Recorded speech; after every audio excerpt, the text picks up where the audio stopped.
Donc oui, moi le premier mot, ça va être merci. Merci pour l'ensemble des travaux. C'est vrai que cette journée et demie a été très riche. On a d'abord vu un peu ce qui se passait dans la tête de l'animal, donc avec Alain Prochance qui nous a expliqué que animal et humain, ça restait quand même différent, mais il nous a bien aussi expliqué où ça se passait. Avec Alain Poissy, on a essayé de regarder comment on pouvait interpréter. Et puis avec Céline Tallet, on a vu comment on pouvait interagir. Puis avec Dorothée Ledoux, on a vu comment on pouvait mesurer et agir. Et ça, c'était bien pour tout le côté animal, on l'a vraiment traité. Et je pense aussi que dans ces journées et demie-là, le fait de pouvoir aussi parler d'étiquetage et de remettre le consommateur et ses perceptions au centre des choses, c'était important avec Laurent Muller. Et puis, bien sûr, l'intervention de Dominique Schlesser sur les enjeux et comment on concevait en globalité cet ensemble-là.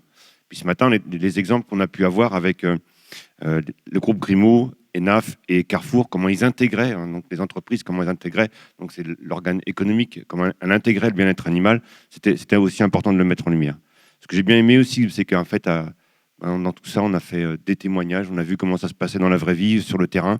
On a aussi, lors des ateliers, fait beaucoup d'interactions. On a pu discuter. Merci pour toutes les discussions très riches qu'on a pu avoir.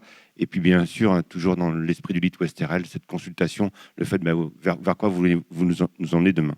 Donc, merci à tous les intervenants. Et puis, merci à ceux qui ont fait tout le travail derrière. Merci aux équipes. Je regarde Romain, mais merci beaucoup. Et puis, voilà. Ce que je voulais dire aussi, c'est comment est-ce qu'on peut se projeter pour demain. On a construit un très beau projet, mais un projet a toujours besoin de pérennité et il faut absolument lui donner les moyens pour qu'il vive. Et pour donner les moyens pour qu'ils vivent, je pense qu'il faudra qu'on arrive à concilier le temps long de l'agriculture et le temps très court des marchés. Le temps long de l'agriculture, c'est quoi? En fait, nous, quand on sème, il faudra qu'on mette un petit peu de temps avant de récolter. Il y a un temps. Donc, quand on a semé du blé, il faut qu'on ait un petit peu de temps avant de pouvoir le récolter. Et par contre, on mange des baguettes croustillantes tous les matins. Donc, finalement, voilà, il y a un décalage. Quand on fait de l'élevage, pour que ce soit bon, il faut un petit peu de temps, jusqu'à 3 ans. Et surtout, quand on fait de l'élevage, il faut qu'on investisse dans des bâtiments qu'on doit au moins amortir sur 15 ans. Et en fait, on voit bien que les marchés, ils n'ont pas du tout cette réactivité-là. Ne serait-ce que quand nous, il faut qu'on se projette sur 15 ans, ne serait-ce que de remonter 3 ans en arrière, on aurait fait un très gros stock de masques et on aurait été rempli les stocks d'armes pour pouvoir prévenir les choses, quoi. Donc en fait, on voit bien que le temps long de 15 ans, il va falloir qu'on arrive à le concilier. Et ça ne peut pas être l'agriculteur qui soit le seul responsable et le seul à avoir ça sur les épaules. Donc, si on veut vraiment faire avancer le bien-être animal, il faut aussi qu'on arrive à concilier ces temps-là, de façon à mieux répartir cet engagement-là. Donc, c'est important. Et je pense que l'une des voies aussi, et ça c'est bien avec le Lit Westerel, c'est qu'il faut absolument qu'on arrête de dissocier l'agriculture et l'alimentation. C'est un même sujet qui doit être traité en même temps.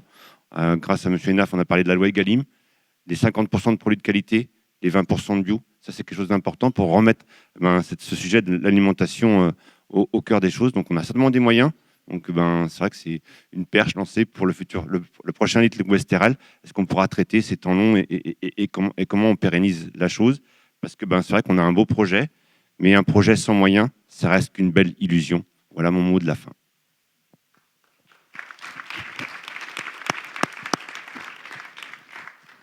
Merci Pascal, tu as fait un bon panorama et une belle conclusion. Donc je vais essayer, puisque le deal c'est de passer les membres fondateurs d'intervenir tous les deux. Donc je renouvelle les remerciements et puis à Hervé et comment Romain. C'est vrai que je crois qu'on peut les applaudir parce que je me posais des questions au départ, le thème, l'émotion des animaux et comment on allait traiter ça. J'avais quelques craintes, voilà, et non, et à parler, Pascal l'a bien dit, mais comment dirais-je que ça a été, par les différents témoignages, on a vraiment compris ce que c'est. D'ailleurs, hier, quand on nous a expliqué qu'on était les sapiens en haut de la pyramide et on a cette chance d'avoir un cerveau plus développé et qu'on a des devoirs vis-à-vis des animaux puisqu'on a cette conscience. Donc, donc le bien-être des animaux va de pair avec le bien-être des humains. Et donc, tout ça, c'est interdépendant. Et c'est vrai que ça, cette démarche n'était pas acquise au départ. Et donc, il y a déjà quelques années, mais quand on voit avec quelle sérénité on a eu les débats pendant ce jour et demi, et cette ambiance, bonne ambiance qu'il y a entre nous, je crois qu'on peut construire, comme tu l'as dit Pascal, et voir aller plus loin encore demain. C'est toute la richesse de notre société et la richesse de nous autres humains. Donc, même pour parler tout à l'heure des membres fondateurs de l'association que j'en fais partie, il y a déjà plusieurs années, hier on me pose la question, il y a 6-7 ans qu'on... Hervé... Pas que l'association existe, mais que tu es là avec nous. Oui. D'accord. OK. Donc, les finalités, le traitement des dossiers, j'avais quelques craintes et puis je vois qu'on arrive en phase de maturité et donc maintenant, comment passer au braquet supérieur, quoi. On a bien, pour une façon que ce ne soit pas de l'entre-soi de moins et que on fasse transpirer à l'extérieur, quoi. Donc, on a parlé, Romain a dit, la communication, ce n'est pas notre sujet, mais on n'a pas suffisamment de moyens. Mais cette discussion entre association et monde de la production et comme a dit Pascal, recentrer l'alimentation au cœur de notre société, c'est vrai que je ne vois pas où on discute aussi franchement entre nous et comme ça, et on présente les choses, quoi. Mais en même temps, pour revenir au sujet qu'on a traité ce jour et demi, il y avait quelques années, on ne l'aurait pas traité de la même manière qu'on le fait aujourd'hui, quoi, parce que là, on l'a fait vraiment cash, direct. Puis, je pense au témoignage de ce matin. Bon, les éleveurs, ce qu'on a fait, c'est vrai que moi, j'ai témoigné l'année dernière, mais on n'a pas témoigné avec les mêmes mots cette année que ce qu'on a fait l'année dernière. Donc, on va déjà beaucoup plus loin. Il y a plus de crainte l'année dernière. En un an, là, on a fait une grande évolution. Donc, je souhaite bonne vie au Lead West RL. Et je crois qu'on peut applaudir Hervé et Romain pour leur travail, et ainsi que nous tous pour notre participation, quoi. Donc, ça peut...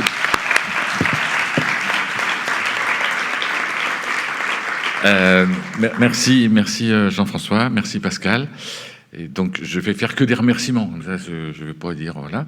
Bon, et je voulais vous remercier tous les deux et vos structures par vous, quoi, parce que quand on a commencé, comme a dit Jean-François, on a commencé en 2016, si tu veux savoir, et officiellement. Et l'association, alors moi les dates, Romain, c'est en 2020, c'est ça, janvier ou février 2020, qu'elle a été créée de façon officielle.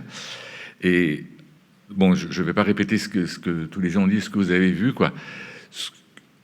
Les mots-clés, c'est ce qu'a dit un peu Romain dans la fin de son intervention hier. Donc, nous, on co-construit, c'est ça, voilà. Et je pense que le mot-clé, les deux autres mots-clés, c'est il faut écouter et il faut avoir de l'empathie. Voilà.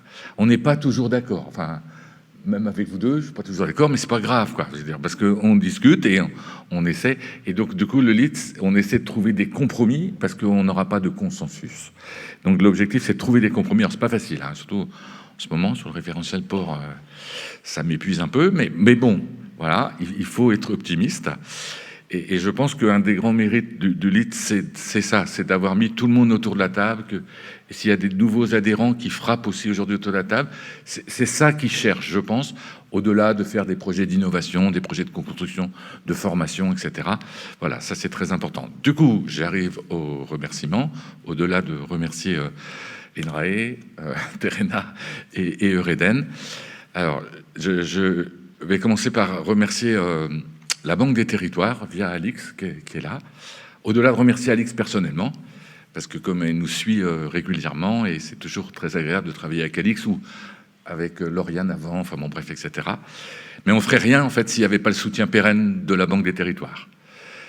Et c'est ça qui est la base. Je remercie aussi les conseils régionaux et évidemment les cotisations des membres. C'est pas ça que je veux dire, mais au départ, on a réussi à mettre la dynamique grâce à ce que nous a donné la Banque des Territoires. Et donc, je tiens à remercier via Alix et la Banque des Territoires, au-delà des relations personnelles, qui est très agréable, de travail que nous avons avec Alix.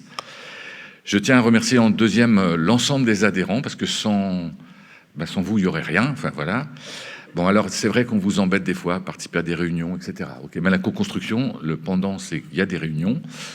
Mais je dois dire, je parle sous couvert, en fait, de Romain, de Morgane, de Justine, de Clémence, d'Isabelle, etc. On vous embête, on vous sollicite, mais en fait, vous répondez, et bon, des fois, pas tout à fait comme on souhaitait, mais c'est pas grave, mais in fine, on arrive, voilà. Et je pense que c'est très, très bien. Et je pense que c'est ces dynamiques-là aussi qui fait qu'on a pu montrer en fait des premiers résultats qu'il faut conforter, qu'il faut développer en répondant à nouveaux appels d'offres, etc. Mais ça, c'est la vie. Et le troisième remerciement, alors au-delà de vous pour la journée, la participation, etc., je vais vite pour que la SNCF ne râle pas. Bon, bref, je voudrais remercier très sincèrement l'ensemble de l'équipe opérationnelle, parce que sans eux et sans elle, enfin eux, parce qu'il y a Romain, mais elle, voilà, il n'y aurait rien. Donc Romain est le directeur, je le connais depuis un petit moment, même s'il est beaucoup plus jeune que moi, hein, je fais attention, voilà. Mais il s'implique beaucoup, voilà. Et c'est grâce à lui aussi qu'il y a cette dynamique. Et les jeunes, je vais les appeler comme ça, alors là, moi je peux dire, là, voilà, parce qu'elles sont vraiment beaucoup plus jeunes que moi. Donc Morgane, Clémence, Justine, etc. Bon, ils font un énorme travail, sans compter leur temps. Je suppose qu'ils souhaiteraient avoir un salaire un peu plus élevé. On fait ce qu'on peut, on fait le maximum, mais voilà. Comme on couvre les trois régions, Bretagne, Pays de la Loire, Normandie, ça fait beaucoup de déplacements, hein, quand même, faut se rendre compte, hein, c'est loin, quoi. Voilà. Et donc, au-delà des applaudissements qu'on pouvait mériter peut-être, entre guillemets, je pense que c'est surtout elle, en fait, et Romain, qu'il faut remercier, plus Isabelle, que je ne vois plus, mais qui est peut-être là, quelque part. Voilà, oui, pardon. Qui nous a rejoints récemment, qui s'occupe de tout ce dont moi j'ai horreur, c'est-à-dire les sous et l'administration. Voilà, voilà. Et je ne sais pas faire, il faut être honnête. Et Isabelle, je vous assure que c'est au carré. Voilà. Mais c'est ça qu'il faut aussi, dans cet aspect-là. Et elle le fait toujours avec très grande gentillesse, efficacité et bienveillance. Donc je souhaite aussi associer Isabelle à ces remerciements. Et donc je vous propose d'applaudir toute l'équipe opérationnelle qui travaille. Voilà. Je vous propose d'aller au buffet et je vais terminer par un dernier remerciement. C'est pour vous remercier, vous, pour l'organisation, parce que je trouve que c'était parfait. Enfin, voilà. Parce que pour quelqu'un qui maîtrise rien là-dedans, il n'y a rien eu à faire. Donc c'est ça. Et c'est la preuve que tout était parfait. Voilà. Et remercier aussi tous vos collègues que je ne connais pas bien, mais voilà. Et ceux qui sont derrière, parce que les vidéos, c'est pas toujours simple, mais voilà. Un grand merci.